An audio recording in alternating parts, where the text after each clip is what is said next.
You tell yourself you'll start tomorrow. The work is simple. The task isn't impossible. And yet, something inside you resists. You open your laptop, then close it. You scroll instead. And the worst part isn't the delay. It's the quiet voice that says, "Why am I like this?" Lazy, undisciplined, weak. But what if that voice is wrong? What if the real reason you can't start has nothing to do with laziness at all? You probably know the feeling. A task sits in front of you. An email to write. A project to begin. A decision you've been postponing for weeks.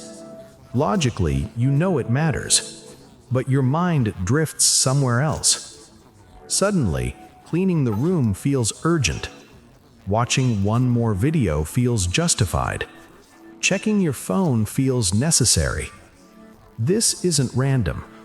Psychologists call this avoidance behavior, and it rarely looks dramatic. It looks like small delays, small distractions, small escapes. But over time, those small escapes start shaping your identity.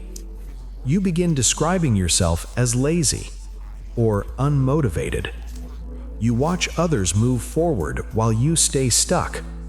And slowly, something deeper begins to happen. You stop trusting yourself. But here's the strange part. Most people think procrastination is a time management problem. Research in behavioral psychology shows something very different. For many people, procrastination is actually emotion management. And that changes the entire story. Because the task itself might not be the problem. The emotion attached to it is. But where did that emotional weight come from? Your brain is not trying to ruin your life. It's trying to protect you. From embarrassment, from failure, from the possibility that something might confirm your worst fear about yourself. It's like touching a hot stove once and pulling your hand away. Except in this case, the stove is emotional. A simple mental model helps here. Imagine your brain as a smoke detector. Its job is to detect danger, but sometimes the detector becomes too sensitive. Burning toast triggers the same alarm as a real fire, so the alarm rings even when there's no real threat. And the easiest way to stop the noise? Avoid the kitchen. But that avoidance slowly shrinks your world. So the question becomes, how do you quiet the alarm without running away from the room? 5. Practical framework. Instead of fighting your brain, you can work with it. Here are 4 principles grounded in behavioral psychology. 1. Shrink the starting point. What to do? 3. Separate action from identity. What to do?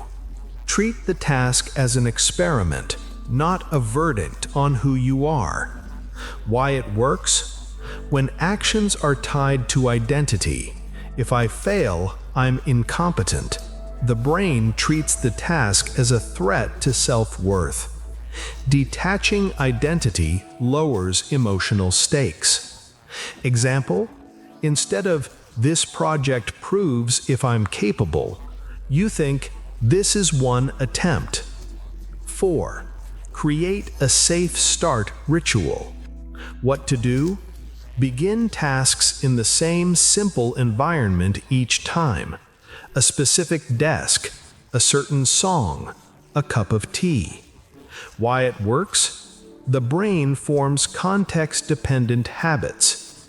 Predictable cues reduce uncertainty and signal safety. Example, after enough repetition, sitting in that space automatically nudges your brain toward focus.